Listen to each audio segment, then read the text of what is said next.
How you doing? My name is Sebastian Maniscalco in New York City right now. You're probably sitting on your couch, eating your potato chips, picking your feet. Don't move, because I'm coming back right here on Profiles. Stay tuned.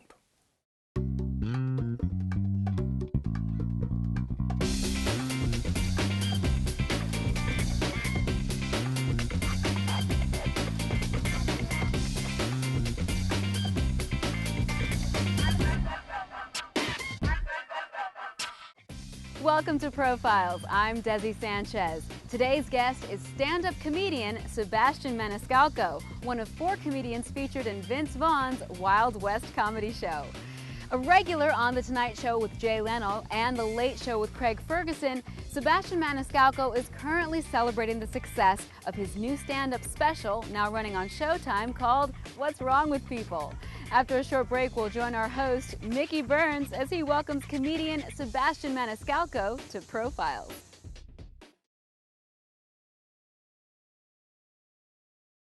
Welcome back to Profiles. I'm Desi Sanchez. Comedian Sebastian Maniscalco is a native of Chicago, where he developed his unique perspective on the human condition, which he conveys effortlessly through his stand-up comedy.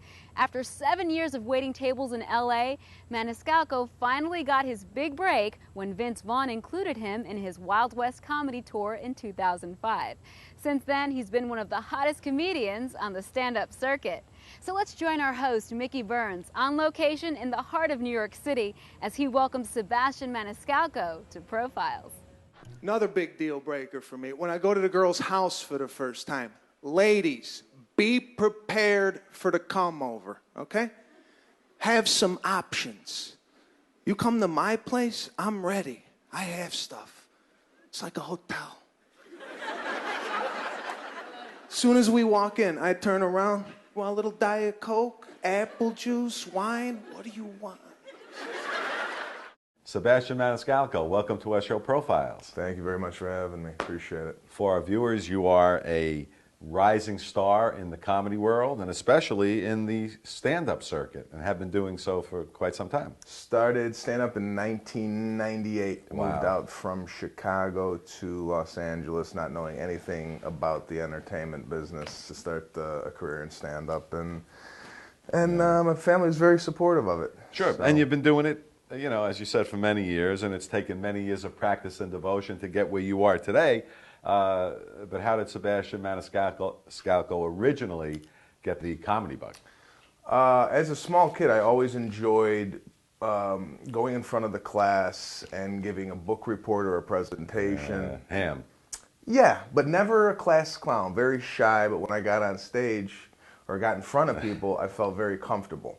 And always knew I wanted to get into the entertainment business. Grew up on Johnny Carson, Sure. watching a lot of stand-up as a kid, and just always had a real fan of stand-up comedy, and wanted to get into it at a small age. So. And you did. Is it true? I read somewhere that when your dad comes to see you perform, he never sits down. Is that true? Yeah, he's always walking around the room, looking at people's reactions, taking notes, and then it's like having a coach after I perform. Critiquing. Oh God, my biggest critic. But Oh, is he? it's always good, you know. It's like, you forgot this joke, you forgot that. Why didn't you say this? So I think he knows my act more than I do.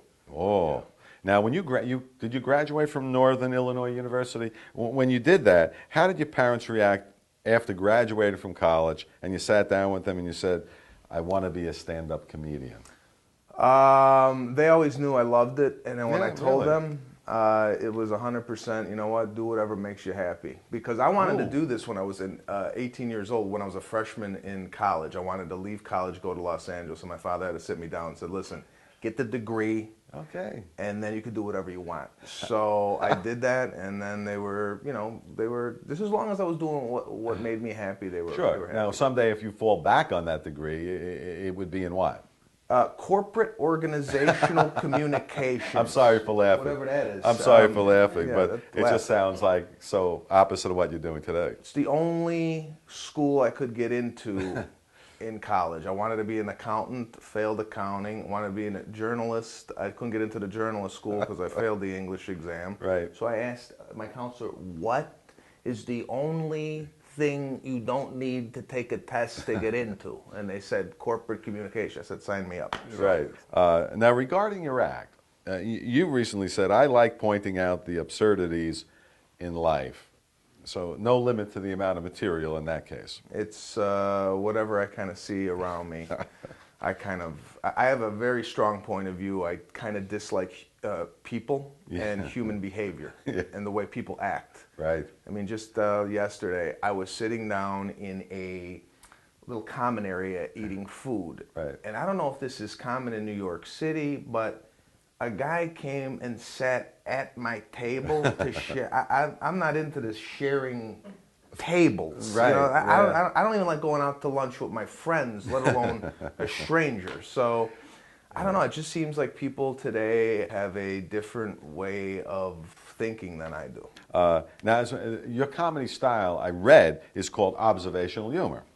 And a good example of that, I went into some of your act, and in your act, one of your lines was, men wearing flip-flops. That's a problem. And why is it a problem for you? Well, here, I'll give you an example. Look at you. Nice suit, tie. It's Thank a you. classic gentleman attire. Right. And again, now you fast forward 2011, you got guys walking around in flip-flops at a restaurant, and traditionally men's feet are disgusting. So I don't understand why I got to go out to a nice steak joint and look at some guy's hoof while I eat a nice meal. It's a good point. So I have a problem with men in flip-flops. Yeah, and I agree with you. And you also stay away from mafia material. Why is that? I don't deal with it on an everyday basis, and what I talk about in my act is real life and reality, and I don't have any reference to the mob to make any real jokes about it. Okay.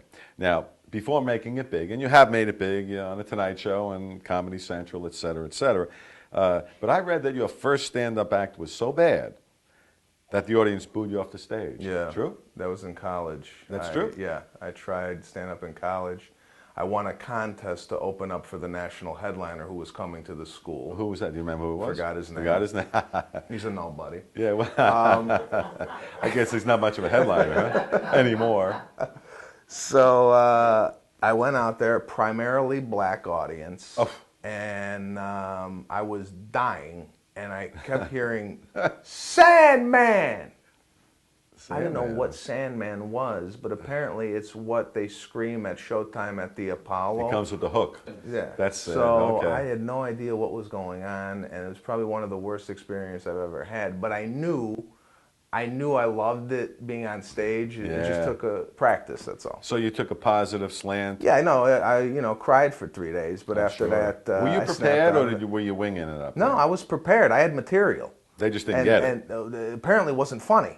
So it was my first time. It was my first time, and I learned a lot from that experience. You know, from that point, after the devastating, auspicious beginning that you had in college, how difficult was your paying dues period? It was difficult. I had to wait tables like a lot of entertainers do. Mine was at the Four Seasons Hotel in Beverly Hills, so I waited there from 1998 to 2005. Good tips? Excellent tips. Made a great living there. I can't complain. That was one of the best waiting jobs I've ever had. I've been waiting tables since I was 18 years old, so that one in particular was one of the best. I actually used to go do comedy on my break, which is unheard of at the Four Seasons. The club was about 15 minutes from the hotel, so I used to go on break, do comedy at the club, and then come back and continue waiting the tables. Now, as a comedian, nothing interrupts flow and timing more than hecklers. And I was just wondering how you usually deal with them. I have a short fuse. I bet. Although I noticed when you do have a short fuse with a heckler, sometimes it sets a bad tone in the room for the rest of the people. So what I try and do is try and make it funny. Yes. And then after that, if it continues, it's going to be a problem. We're going to have to get rid of those. Yeah.